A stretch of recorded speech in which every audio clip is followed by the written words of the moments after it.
Palavra da Verdade, com Hernandes Dias Lopes. Louvado seja Deus. Eu quero partilhar com vocês um texto sobre família.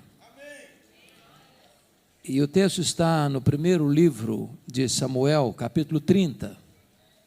Peço que você abra a Bíblia comigo. 1 Samuel, capítulo 30. E vamos ler a partir do verso 1. Lido o texto, por favor, mantenha sua Bíblia aberta nesta passagem. Está escrito o seguinte: sucedeu, pois, que chegando Davi e os seus homens, ao terceiro dia a Ziclague, já os amalequitas tinham dado com ímpeto contra o sul Ziclague, e a esta ferido e queimado. Tinham levado cativas as mulheres que lá se achavam, porém a ninguém mataram, nem pequenos, nem grandes. Então somente os levaram consigo e foram seu caminho. Davi e os seus homens vieram à cidade, e ele queimada, e suas mulheres, seus filhos e suas filhas eram levados cativos. Então Davi e o povo que se achava com ele ergueram a voz e choraram até não terem mais forças para chorar. Também as duas mulheres de Davi foram levadas cativas: Ainoã, a jezreelita, e Abigail, a viúva de Nabal, o carmelita. Davi muito se angustiou, pois o povo falava de apedrejá-lo, porque todos estavam em amargura, cada um por causa de seus filhos e de suas filhas. Porém Davi se reanimou no Senhor, seu Deus. Disse Davi a Abiatar, o sacerdote, filho de Aimeleque: traz-me aqui a estola sacerdotal. E Abiatar a trouxe a Davi. Então consultou Davi ao Senhor, dizendo: perseguirei eu o bando? Alcançá-lo-ei? Respondeu-lhe o Senhor: persegue-o, porque de fato o alcançarás e tudo libertarás. Partiu, pois, Davi, ele e os 600 homens que com ele se achavam, e chegaram ao ribeiro de Besor, onde os retardatários ficaram. Porém Davi e 400 homens continuaram a perseguição, pois que 200 ficaram atrás, por não poderem, de cansados que estavam, passar o ribeiro de Besor. Verso 18. Assim Davi salvou tudo quanto haviam tomado os amalequitas. Também salvou as suas duas mulheres. Não lhes faltou coisa alguma, nem pequena, nem grande, nem os filhos, nem as filhas, nem o despojo. Nada do que lhes haviam tomado, tudo Davi tornou a trazer. Também tomou Davi todas as ovelhas e o gado, e o levaram diante de Davi, diziam: este é o despojo de Davi. Amém? Eu quero pensar com vocês sobre o tema tomando de volta o que o inimigo levou. Esse texto retrata uma grande crise familiar. O sogro quer matar o genro. O sogro é o rei Saul. O genro é Davi, o sucessor do trono. Nos últimos 10 anos do governo de Saul, que durou 40 anos, o seu maior projeto de poder e de governo era matar o genro. E Davi não tinha mais para onde fugir. Cidades, desertos, cavernas. Então, diz a Bíblia que Davi toma uma medida extrema e perigosa. Ele busca asilo político no território filisteu, os arqui-inimigos de Israel, passando a ideia para o rei filisteu, o rei Aquis, de que ele tinha debandado e desertado das fileiras de Israel e passado para o lado dos filisteus. Diz a Bíblia que o rei filisteu lhe designa a cidade de Ziclague, uma espécie de cidade refúgio para ele, e os 600 homens que o acompanhavam com suas respectivas famílias. Porém Davi agora está encrencado, muito encrencado, porque estava fazendo um jogo duplo, dizendo para o rei filisteu que estava lutando as guerras filisteias, quando na verdade ele estava combatendo os inimigos de Israel. E agora o rei filisteu declara guerra contra Israel. e convoca Davi e os seus homens para engrossarem as fileiras do exército filisteu. E Davi não vê saída. Quando de repente, por providência divina, os príncipes filisteus disseram para o rei: esse cara não pode ir com a gente, ele é guerreiro e ele é israelita. Se no meio da batalha ele se voltar contra nós, nós vamos sofrer uma derrota amarga. Então dispensa esse cara. E aí o rei, Aquis, a contragosto, dispensou Davi. Quando ele está retornando para a cidade de Ziclag, ele constata uma tragédia. Os terroristas do deserto, os amalequitas, atacaram a cidade de Ziclag. Queimaram a cidade de Ziclag. Feriram a cidade de Ziclag. Saquearam a cidade de Ziclag. Levaram não apenas rebanhos, mas sobretudo os filhos e as filhas e as mulheres cativos. Quando Davi e seus homens olham essa cena de desastre, eles choram até não terem mais forças para chorar. Os aliados de Davi querem apedrejá-lo. Porém, diz a Bíblia, que Davi se reanimou no Senhor seu Deus e clamou a Deus em oração, fazendo uma das orações mais curtas da Bíblia, apenas 2 perguntas: perseguirei eu o bando? Alcançá-lo-ei? E Deus respondeu: persegue, Davi, o inimigo, persegue, porque tudo que o inimigo tomou de você, você vai trazer de volta. Diz a Bíblia que Davi foi, que Davi lutou, que Davi venceu, que Davi tomou tudo de volta, as coisas grandes, as coisas pequenas, os filhos, as filhas, as mulheres, os rebanhos, nada ficou nas mãos do inimigo, tudo Davi tornou a trazer. Esta narrativa bíblica, meus irmãos, ensina-nos esta grande batalha que a família enfrenta. Porque nós estamos numa guerra, uma grande batalha. E o alvo principal desta guerra é a nossa casa, é a nossa família. E esse texto é emblemático porque ele traz para nós a natureza desse combate, dessa guerra, e nos dá também estratégias para vencer essa guerra. Então eu gostaria que primeiramente nós olhássemos como é que é esse ataque do inimigo sobre a família. Então, com a Bíblia aberta comigo, vejamos, versículo 1, está escrito aí que os amalequitas deram com ímpeto contra o sul e Ziclag. Essa palavra ímpeto traz a ideia de um ataque frontal, avassalador, impetuoso, devastador. O inimigo não vem para brincar, ele é assassino, ele é ladrão, ele é maligno, ele é tentador, ele é destruidor, ele é a antiga serpente, ele é o dragão, ele é o leão que ruge. Ele veio para roubar, matar e destruir. E ele tem, meus irmãos, notoriamente destruído vidas, casamentos, famílias, relacionamentos, destruído vidas, jogado num fosso e num poço escuro. Me permita ilustrar isso. Eu ontem estava pregando para capelães evangélicos e um irmão me conta, um desses capelães me conta uma das histórias mais dramáticas que ele viveu há não muito tempo. Um dos seus colegas de trabalho era um homem que se dizia descrente. E ele tinha uma única filha.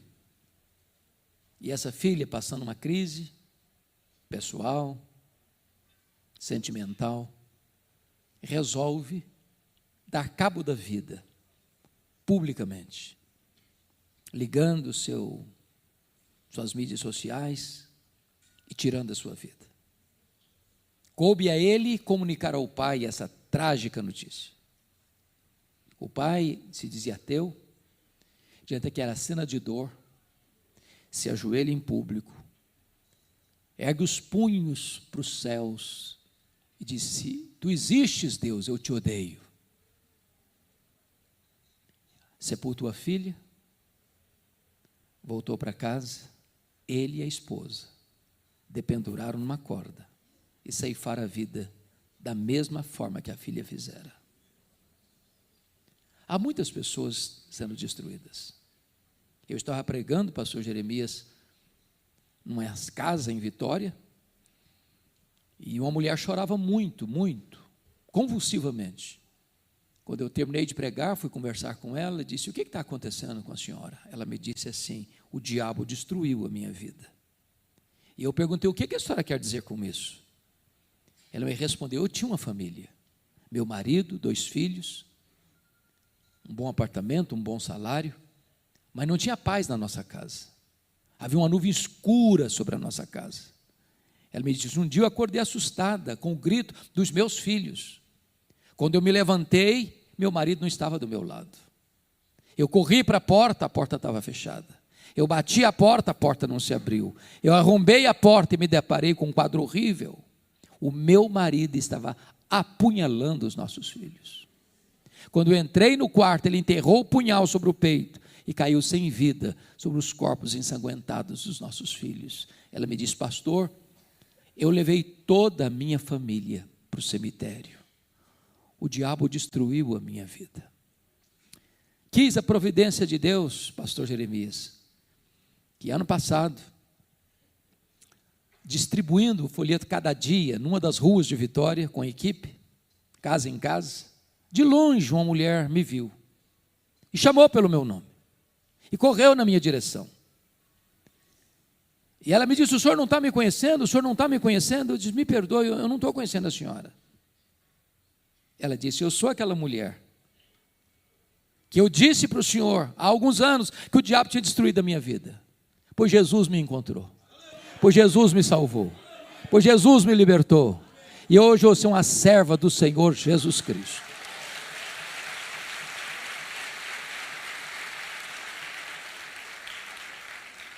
Só Deus pode reverter um diagnóstico tão sombrio, de dor e de lágrimas. Agora vejam vocês, no verso 1 ainda, que está escrito aí que os amalequitas feriram e queimaram a cidade. Você queima estruturas físicas, trazendo o inimigo prejuízos financeiros. Mas você queima estruturas, mas você fere pessoas. Há muitas pessoas feridas hoje.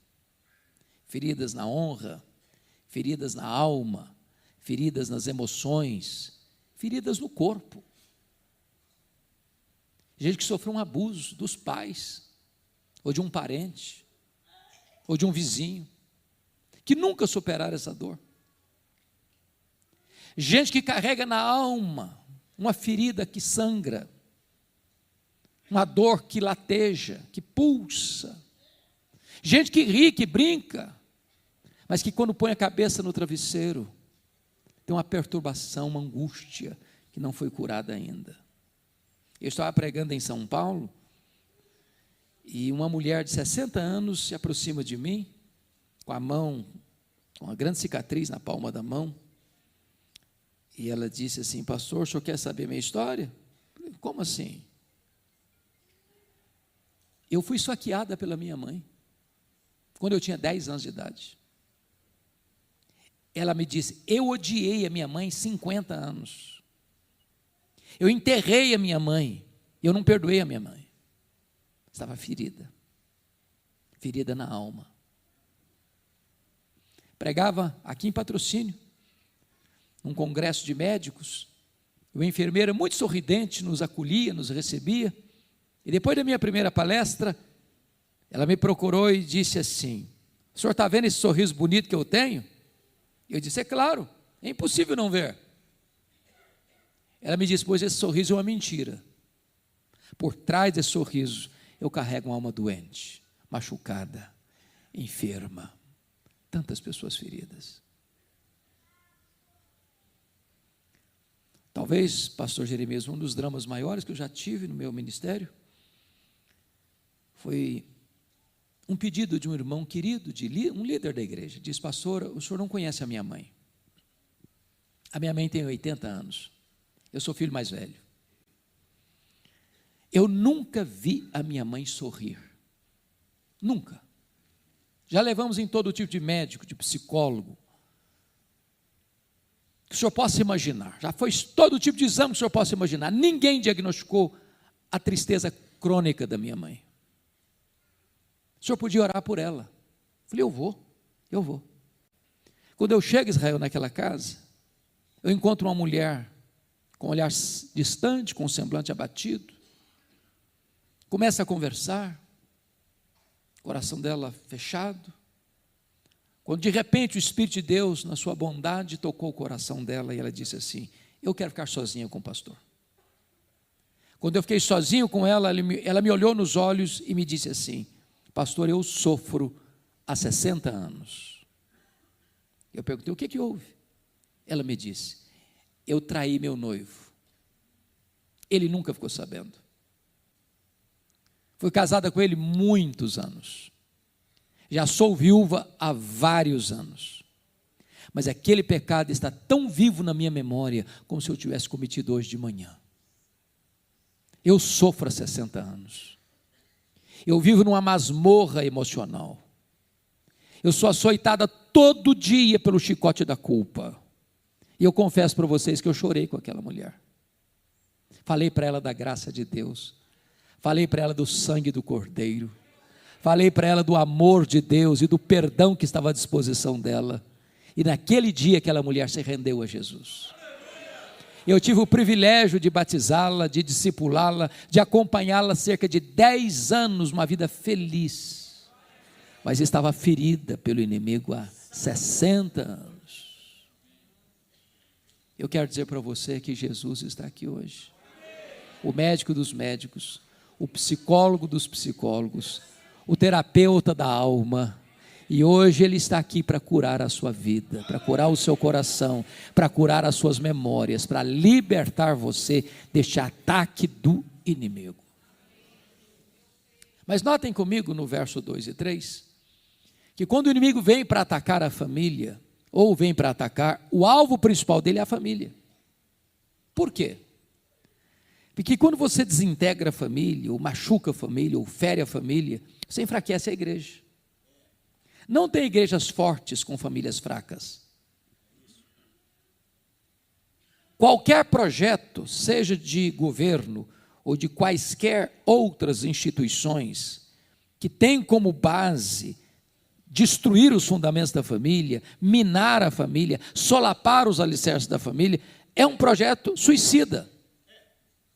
Porque se você destrói a família, você destrói a sociedade. Não tem nação forte com famílias destruídas. E o alvo principal do inimigo é atacar a família. Vejam vocês que os amalequitas queimaram a cidade, mas levaram cativos os filhos, as filhas, as mulheres. Eu pergunto a você: que marido pode estar bem sabendo que a sua mulher está nas mãos do inimigo? Que pai, que mãe pode estar bem sabendo que os seus filhos estão nas mãos do inimigo? Quantas pessoas hoje prisioneiras das drogas, do álcool, da pornografia, da avareza, da ganância, das ideologias perniciosas, precisando de libertação.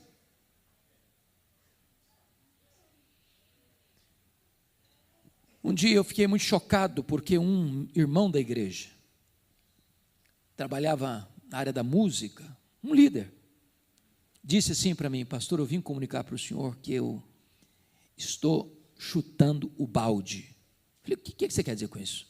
Ele disse assim: eu estou indo embora de casa, estou deixando a igreja, estou deixando meu ministério, estou deixando a minha liderança, estou deixando a minha mulher, estou deixando as minhas 2 filhas, conheci uma outra mulher e quero viver essa aventura. Tudo que eu falei para aquele homem caiu em ouvidos surdos. Não adiantou nada. Ele saiu de casa, e essa mulher com quem ele se envolveu era fortemente ligada ao ocultismo, à feitiçaria. E eu às vezes fui visitá-lo e via despachos na sala dele aos demônios. Chegou a ponto de ir para cemitério à meia-noite fazer despachos. E eu falava e falava e falava e nada resolvia. Então um dia eu contei para ele uma história que nós aprendemos na África do Sul, tribo dos Zulus. A prática dos Zulus é esta: se um rapaz começa a namorar com uma moça, ele dá um lenço branco para ela. Enquanto o namoro durar, ela fica com o lenço branco. Se o namoro terminar, ela devolve o lenço branco para o rapaz, necessariamente. Se ela não devolver, ela está dizendo: eu quero ser sua, você faça o que você quiser comigo, eu vou pertencer a você. Então soubemos lá, o pastor Jeremias estava conosco lá, de uma história de uma menina que foi abusada pelo ex-namorado. A família levou o caso às autoridades, e a primeira pergunta que fizeram para a moça foi essa: você devolveu o lenço branco para ele? Não, não devolvi. Então não podemos fazer nada, essa é a nossa cultura. Então eu disse para aquele rapaz: você precisa devolver o lenço branco. Passaram-se 3 semanas, pastor, o telefone do meu gabinete tocou, era ele. Ele disse: pastor, vem aqui em casa agora, porque eu vou devolver o lenço branco, eu preciso devolver o lenço branco. E eu corri para lá. Eu nunca vi uma cena tão estranha. Eu me assentei na frente dele, esse homem começa a tremer da cabeça aos pés, e começa a suar, a ponto da sua roupa ficar completamente empapuçada. Sabendo da batalha espiritual que ele estava travando, eu perguntei: você está pronto a devolver o lenço branco? Ele me disse: pastor, eu preciso. Falei: então você vai pegar uma caixa, uma grande caixa, e vai botar tudo que você tiver de feitiçaria nessa casa aqui dentro. E ele começou a trazer velas, correntes, patuás, aventais, roupas. Encheu a caixa. Eu disse: agora nós vamos lá para o quintal, você vai me dar 1 litro de álcool. E eu joguei 1 litro de álcool naquelas coisas, naqueles objetos. E eu disse: agora nós vamos queimar esses objetos, como um símbolo, como aconteceu lá na igreja de Éfeso, de rompimento com essas práticas. E ele pegou o palito de fósforo, riscou, e não pegou fogo. Ele pegou o segundo palito de fósforo, riscou, e não pegou fogo. E este homem deu uma gargalhada cavernosa e disse: não vai pegar fogo.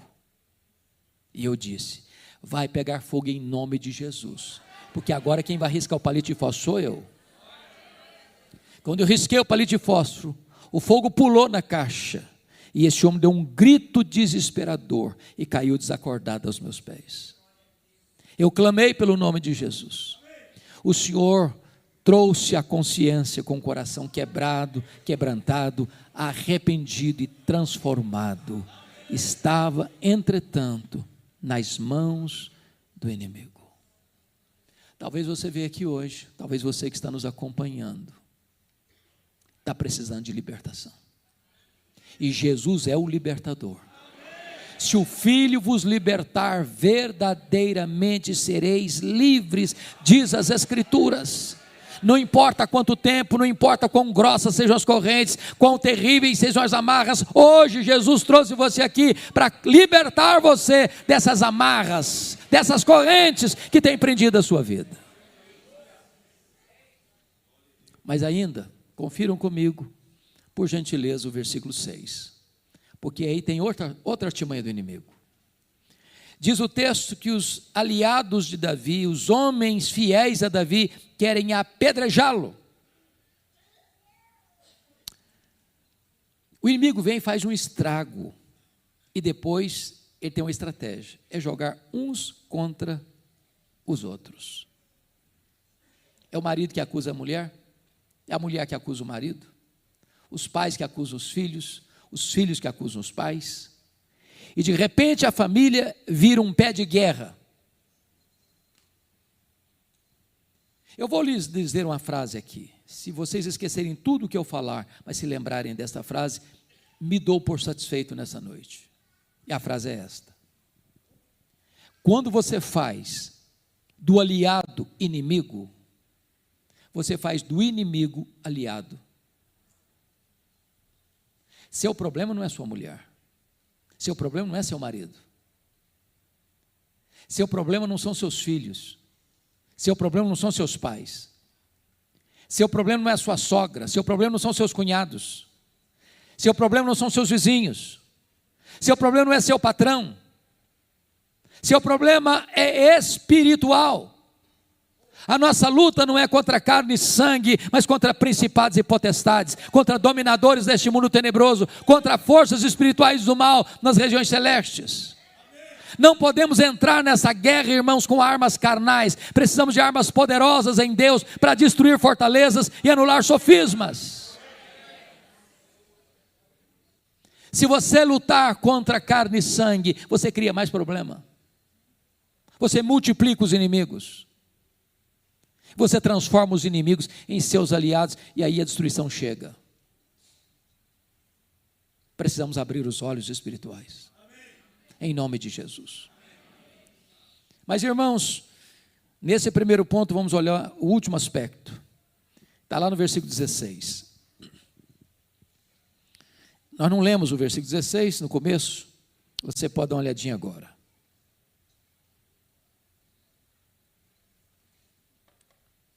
Está escrito aí que depois desta humilhante, acachapante derrota que os amalequitas impuseram contra Ziclag, eles estão celebrando, eles estão festejando. Preste atenção nisso. Quando o inimigo consegue atingir você, atingir seu casamento, atingir seus filhos, atingir seu cônjuge, ele celebra isso. A grande pergunta é onde a nossa vida está produzindo festa, se no acampamento de Deus ou no arraial do inimigo. Eu queria ilustrar isso, uma história de um dos homens mais emblemáticos da Bíblia, Sansão, juiz de Israel. Sansão foi um fenômeno, foi um gigante. O nascimento dele foi um milagre. Ele era cheio do Espírito Santo. Ele era um nazireu consagrado a Deus. E o nazireu tinha 3 coisas que ele não podia transigir, como símbolo da sua consagração a Deus. Ele não podia tocar em cadáver. Ele não podia beber bebida forte, bebida alcoólica. Ele não podia cortar o cabelo. Diz a Bíblia que um dia Sansão está caminhando e vê uma moça filisteia, e depois chega em casa e diz para o seu pai assim: papai, eu quero aquela mulher para mim. Seu pai diz: não, meu filho, que é isso? Não, espera um pouquinho só. Essa moça é do povo que nos oprime. Essa moça tem outros deuses. Tem tanta moça bonita em Israel, para que você vai se envolver com ela? Não, papai, eu não quero nem conversa, é ela que eu quero, porque só dela eu me agrado. Notinha de rodapé. Eu sou pastor há 41 anos. Eu nunca vi um rapaz, uma moça, que tendo desobedecido pai e mãe na área do namoro, fizesse um casamento feliz. Nunca vi. Eu não estou perguntando se o seu pai é quadrado ou redondo, se a sua mãe é quadrada ou redonda. Escute seus pais na área do namoro. Escute. Diz a Bíblia que o Sansão, indo para a casa dessa moça, um leão saiu em cima dele, um leão novo. E diz o texto que ele rasgou o leão como se rasga um cabrito, jogou do lado da história, do lado de fora, do lado do caminho. Quando eu li esse texto, Jeremias, eu fico dando risada. Dou mesmo, sabe por quê? Eu não rasgo nenhum coelho. Quanto mais um cabrito ou um leão. No dia do casamento, com gravatinha borboleta, lá vai o Sansão com a família para a casa da moça. Lembrou da cena, passou por lá. Na caveira do leão morto tinha um enxame de abelhas. E ele enfiou a mão lá dentro do cadáver do leão e pegou um favo de mel e começou a degustá-lo e ainda deu para o pai e para a mãe. Quebrou o primeiro voto ali.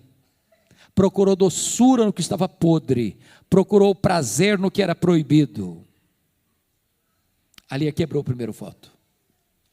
Cuidado para você não buscar prazer naquilo que é proibido, buscar prazer naquilo que é pecado, buscar prazer naquilo que Deus condena. Aí diz o texto que ele vai para a festa, e dá uma festa de arromba, certamente regada a vinho, a álcool, porque não quis ser diferente dos moços da sua época. Aqui quebra o segundo voto. Agora, nota de rodapé de novo. Meus irmãos, eu não sei como é que é o negócio aqui em Belo Horizonte, mas nas minhas andanças pelo Brasil, eu tenho escutado muitos pastores desesperados, frustrados, tristes. Sabem por quê? Com exceções honrosas, é claro, mas muitos casamentos de crentes hoje têm se transformado numa vergonha. Vergonha. Você sai da igreja, uma linda cerimônia, um sermão maravilhoso, música maravilhosa, e vai para um rico cerimonial, e lá o pau quebra. O pau quebra. A música que rola lá não tem nada a ver com Deus mais não.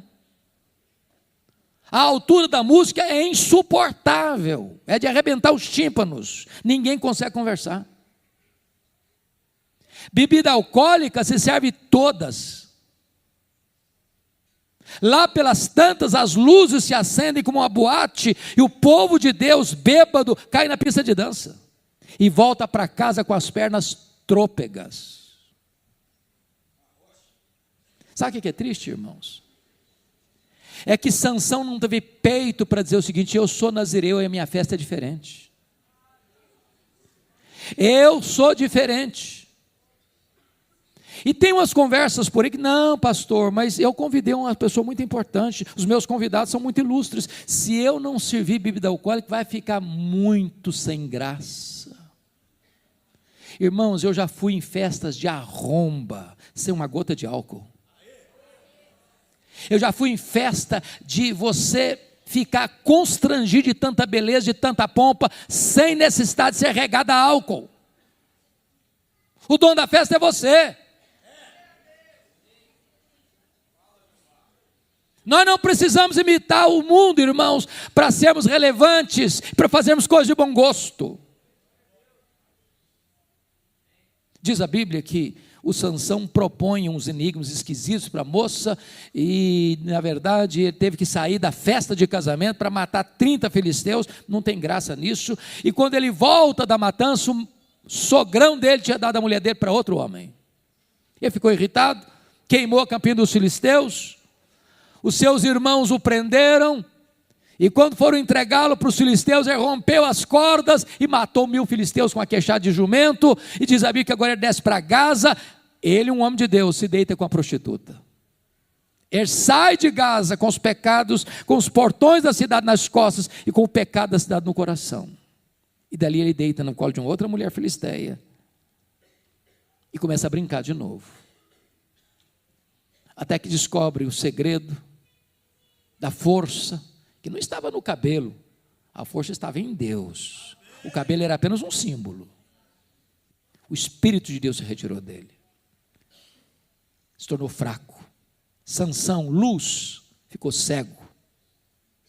Sansão, libertador, ficou cativo. Ele que devia trazer glória ao nome de Deus, foi levado a um templo pagão, onde fizeram chacota dele, zombaram a Deus, porque um servo de Deus não levou Deus a sério, produziu festa no acampamento do inimigo e não no arraial de Deus. Isso é um alerta solene para você e para mim. Bom, eu sei que a toada está ruim, e se eu terminasse aqui, a gente ficaria desesperado.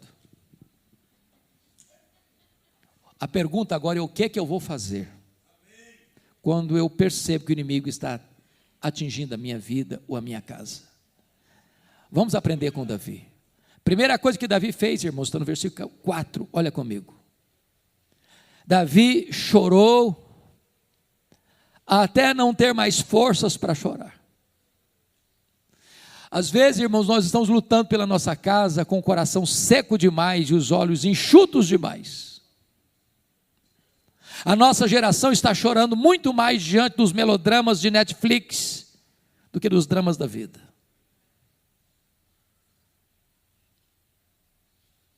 Qual foi a última vez que você chorou pela sua família? Nenhum de nós tem uma família perfeita. Nenhum de nós tem uma família ideal. Todos nós temos pés de barro e telhado de vidro.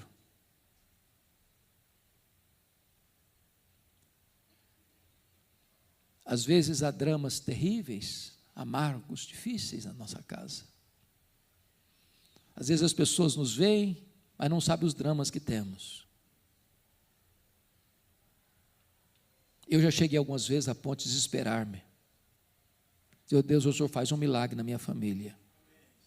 Eu não suporto. Eu já tive um irmão assassinado. Eu já tive outro irmão vítima de atentado. E Deus o salvou. Eu já tive noites indormidas, de gemidos e soluços. Precisando de um milagre de Deus. É preciso chorar pela nossa casa. É preciso chorar pela nossa família. Eu não sei quantos de vocês já ouviram ou leram sobre o pastor Tim Simbala. O pastor Tim Simbala é um pastor batista do Brooklyn, lá em Nova York. Ministério bonito, ministério de música relevantíssimo. Um dia o pastor Tim Simbala chegou em casa e a sua filha primogênita, adolescente na época, disse assim para ele: papai, eu não quero saber mais do seu Deus. Eu não quero saber mais da igreja. Eu quero curtir a vida, eu quero ver o que o mundo tem para mim. Eu quero experimentar sensações maiores. Seu pai pediu, chorou, insistiu, nada adiantou. Aquela menina adolescente botou a mochila nas costas e saiu de casa. Já pensou o que é um pastor enfrentar isso? O pastor Simbala pensou em largar o ministério. Ele disse: eu não tenho estrutura emocional.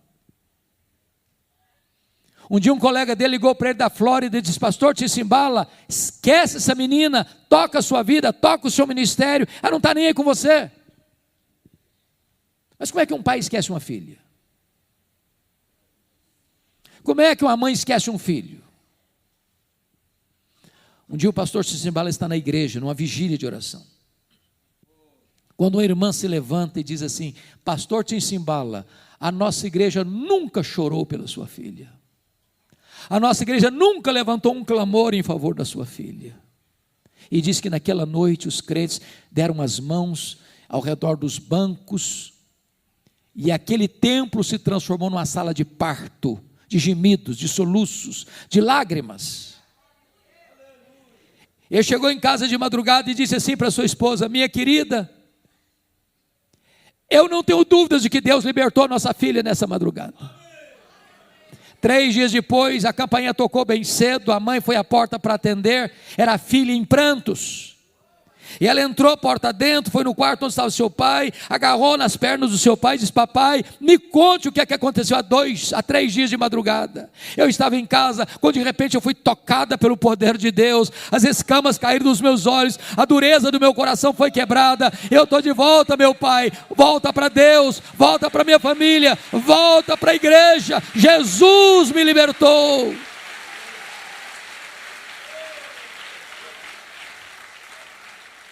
Meu amado irmão, minha irmã, nós não geramos filhos para a morte, nós não geramos filhos para o cativeiro, nós não geramos filhos para habitar o inferno, nós geramos filhos para a glória de Deus. Não abra mão dos seus filhos, lute pelos seus filhos, chore pelos seus filhos, jejue pelos seus filhos, mas nunca desista de seus filhos, em nome de Jesus. Segundo lugar, veja comigo o versículo 6. Está escrito aí que diante do cenário cinzento de Davi ser apedrejado pelos seus aliados, está escrito: porém, Davi se reanimou no Senhor seu Deus. Louvado seja o Senhor. Agora notem que ele não se reanima porque ele é forte. Ele não se reanima porque tem muita gente do seu lado. Ele não se reanima porque o inimigo é fraco. Ele não se reanima porque tem uma estratégia. Ele se reanima no Senhor seu Deus. Sabe o que significa isso? A causa pode humanamente estar perdida, mas se você se reanimar no Senhor seu Deus, tem esperança. Você pode ter um diagnóstico médico de fim de linha, mas se Jesus interferir e você se reanimar no Senhor seu Deus, Ele pode reverter esse diagnóstico. O seu casamento pode estar acabado, se você se reanimar no Senhor seu Deus, esse revés pode ser revertido em nome de Jesus. Não há causa perdida para ele, não há casamento irrecuperável para ele, não há doença incurável para ele não tem problema sem solução. Ele é o Deus Todo-Poderoso.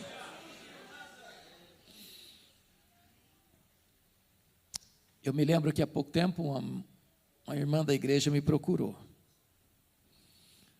E ela disse assim para mim, olhando nos meus olhos: pastor, eu vim comunicar ao senhor que eu estou me divorciando. Eu tomei um susto, porque pensei que o casamento dela fosse um casamento modelo.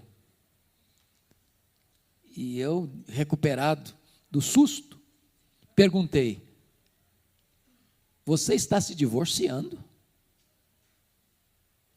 Ele disse: eu estou me divorciando, sim senhor. E eu perguntei: por quê? Ela me fuzilou com o olhar e respondeu: secou. Como diz o pastor Jeremias, está claro ou para você botar a legenda? Secou? Uai, filha, se secou, tem esperança para você. Você não leu na Bíblia lá que Deus fez florescer a vara seca de Arão? Ele pode fazer florescer o que está seco no seu coração. A mulher me olhou meio assustada e falou: o senhor está ficando maluco? Eu estou falando para o senhor que morreu, entendeu agora? Falei: se morreu, tem esperança. Você não leu na Bíblia lá que Jesus ressuscita os mortos? Ele faz ressuscitar o que está morto no seu coração. Ela disse: o pastor, o senhor pirou mesmo. Agora o senhor pirou. Eu estou falando para o senhor que acabou, entendeu? Acabou, não tem mais nada. Falei: acabou, não tem mais nada. Então tem esperança. Você não leu na Bíblia lá que Deus chama a existência as coisas que não existem? Pois Deus pode trazer de volta o que não tem mais aí no seu coração. Você não vai divorciar, não. Você vai orar comigo um mês. Depois você volta aqui para a gente conversar. Depois de um mês já voltou. A pessoa diz assim: pastor, acabou a vontade de divorciar. Jesus está restaurando o meu casamento. Com Deus tem esperança. Reanime-se no Senhor seu Deus. Terceiro lugar. Veja comigo os versos 7 e 8. Davi se reanimou no Senhor seu Deus, não com bravatas, não com estratégias carnais. Ele se reanimou no Senhor seu Deus e pôs-se a orar. E para mim, uma das orações mais curtas da Bíblia, quase que diríamos que é uma oração medíocre. Diríamos assim: ele vai orar e diz: ó Deus, perseguirei eu o bando, alcançá-lo-ei, em nome de Jesus, amém.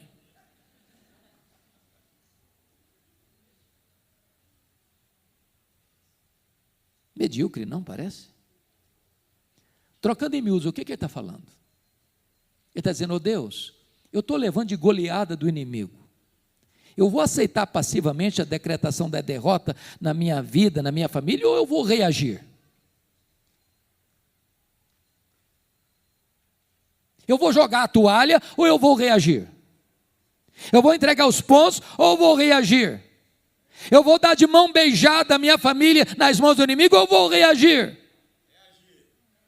E Deus respondeu para ele: persegue o inimigo, Davi, porque tudo que ele tomou de você, você vai trazer de volta. Irmãos, alguns nós na nossa vida e na nossa casa que não são desatados com estratégias humanas, com brigas, com disputas judiciais.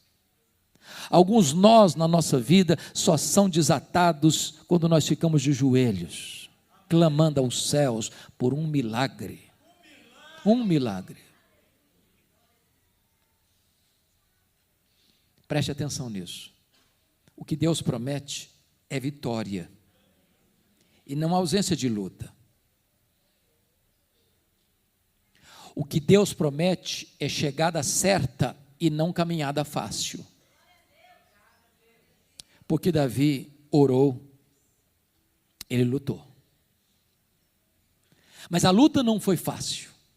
Foi tão pesada e renhida que 200 homens ficaram para trás de cansados que estavam. Mas quem tem a promessa não vai recuar. Quem tem a promessa não vai desistir. Quem tem a promessa vai avançar. Quem tem a promessa vai lutar. Quem tem a promessa não abre mão da vitória. Quem tem a promessa não deixa nada na mão do inimigo.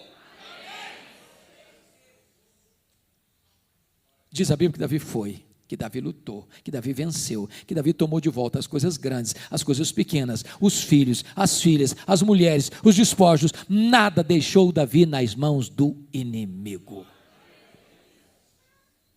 A pergunta que eu lhe faço nesta noite é esta: o que é que um dia você já teve e que você perdeu? Talvez o seu primeiro amor. Talvez você já botou a sua vida cristã no piloto automático. Talvez você vem para a igreja, volta para casa, semana após semana, mês após mês, ano após ano. Mas nada mexe mais com você. Talvez aquele amor que você tinha pela palavra foi se apagando. Talvez a sua vida devocional murchou, desidratou. Talvez a sua fidelidade a Deus na devolução dos dízimos, a generosidade nas ofertas, está longe, muito longe. Talvez o diálogo na sua casa acabou. Talvez o afeto, a doçura do relacionamento conjugal já foi embora.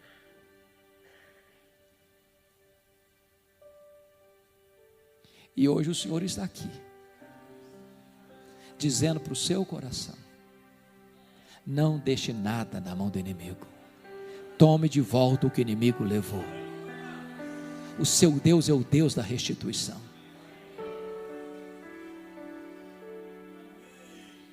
Eu queria terminar remetendo vocês a um livro que para mim é o principal livro da Bíblia sobre batalha espiritual.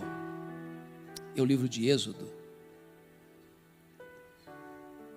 Porque o Egito é um símbolo do mundo, da escravidão, do pecado. O diabo é um símbolo o faraó é um símbolo do diabo.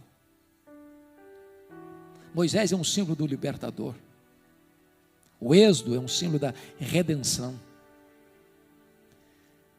Mas quando Moisés estava tirando o povo do Egito, o faraó fez 4 propostas para tentar impedir o povo de sair. A primeira proposta, Êxodo 8, 25. Não precisa ir embora não. Sirva a Deus no Egito mesmo. Levanta altares aqui mesmo. Você quer ser crente? Tá bom. Você quer servir a Deus? Tudo bem. Você mudar de vida. Continua no Egito. Moisés disse: não, Egito é lugar de escravidão, nós vamos embora. O Senhor está nos libertando. Não queremos ser mais escravos. Aí o faraó partiu para a segunda proposta. Está lá em Êxodo 8, 28. Tá bom, pode ir embora. Mas não vá muito longe não. Fica aqui por perto. Vamos ser bons vizinhos. De vez em quando você vem aqui para o Egito matar saudades. Experimente o melhor dos 2 mundos. Faça a sua jornada com um pé na igreja e outro no mundo. Divida o seu coração. Moisés disse: não, nós vamos embora. Não queremos ter saudades do Egito, queremos ir embora. Vamos embora. Aí o faraó partiu para a terceira proposta. Está lá em Êxodo 10, versículos 10 e 11. Tá bom, vocês podem ir embora. Mas os filhos ficam. Vocês de cabecinha branca, pode todo mundo ir embora. A moçada fica no Egito. Tem muita gente achando que o lugar de jovem curtir a vida é no mundo. Me permita compartilhar isso. Um dia eu fui convidado para pregar numa das nossas maiores igrejas do Brasil. E eu tenho um problema sério, dentre tantos. Jeremias já sabe disso. Eu não sei pregar para a pessoa me dar um tempo. Você vai falar sobre tal assunto. Eu fico perdido. Quando me dá tema, eu fico perdido. Naquele dia me deram um tema. E o assunto era um trabalho de jovens. E o tema era santidade. Sabe quando você prega e você acha até que você pregou direitinho? Aí, meus irmãos, eu terminei de pregar.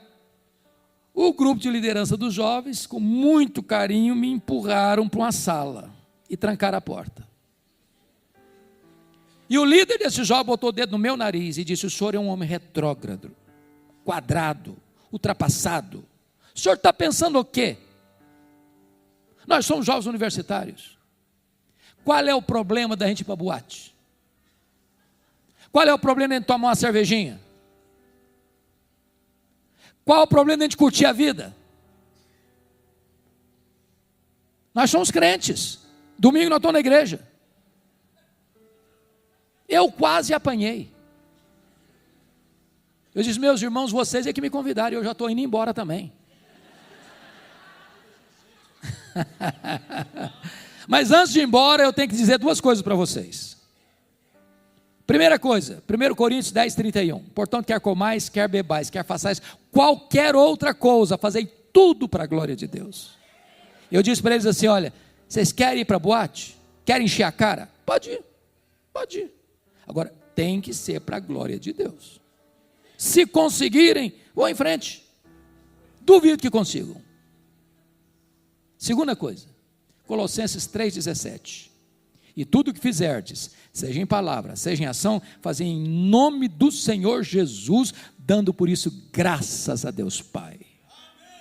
Se vocês conseguirem ir para a boate, para encher a cara, tem que ir em nome do Senhor Jesus, dando graças a Deus Pai. Se conseguirem, vão em frente. E até logo, fui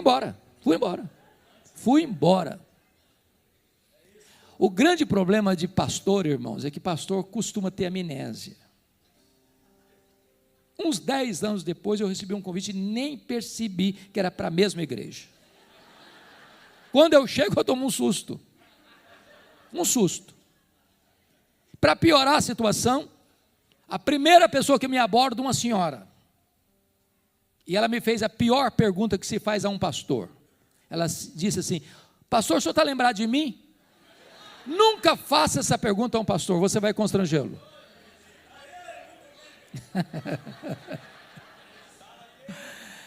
Eu olhei, tornei a olhar, olhei de novo, falei: minha irmã, só me perdoa, mas não estou lembrado. Ela disse assim: eu sou a mãe daquele rapaz que botou o dedo no seu nariz. Falei: pronto, não apanhei do filho, vai apanhar da mãe agora. E eu disse: o que aconteceu com seu filho? Ela me disse assim: pastor Hernandes, Deus mudou a vida do meu filho. Naquele dia que o senhor o confrontou, Deus mudou a história dele. Deus transformou o coração dele. O meu filho é um homem de Deus. O meu filho hoje é um homem cheio do Espírito Santo de Deus. Então deixa eu dizer uma coisa para você, rapaz, você moça, você jovem, você adolescente. Lugar de jovem curtir a vida não é no mundo não, é na casa de Deus, é na presença de Deus. Porque é na presença de Deus que tem plenitude, alegria e delícias perpetuamente.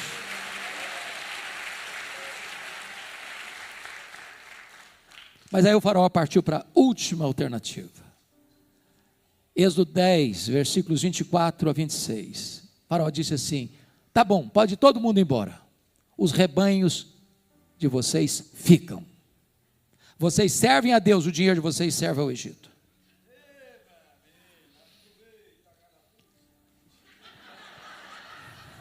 É desse jeito. Porque tem gente que diz que está servindo a Deus, mas o dinheiro dele não. Tem gente que parece ter uma jararaca no bolso. Então, não, entenda isso. Se o seu bolso ainda não foi convertido, possivelmente o seu coração também Ainda não foi. Porque a Bíblia diz que onde estiver o teu tesouro, aí estará o teu coração. A resposta de Moisés a Faraó é emblemática. Faraó queria todos os rebanhos. Moisés disse: pois bem, Faraó, escute isso. Nenhuma unha vai ficar no Egito. Nenhuma unha. Até hoje eu não sei bem para que serve uma unha. Mas Faraó está dizendo o seguinte: o Faraó, escute isso. Tudo que nós somos, tudo que nós temos, nós queremos dedicar a Deus. Então nada vai ficar no Egito. Meu irmão, em nome de Jesus, não deixe nada nas mãos do inimigo. Tome de volta o que Deus lhe deu. E viva para a glória de Deus. Eu quero orar por você. Eu quero clamar a Deus em seu favor.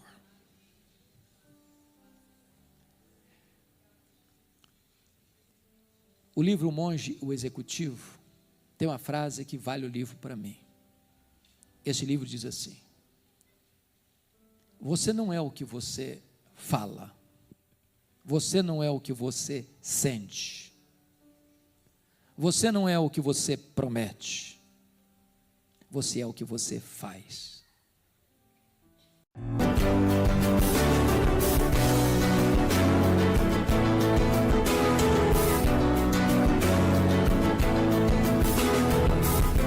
Palavra da Verdade, com Hernandes Dias Lopes.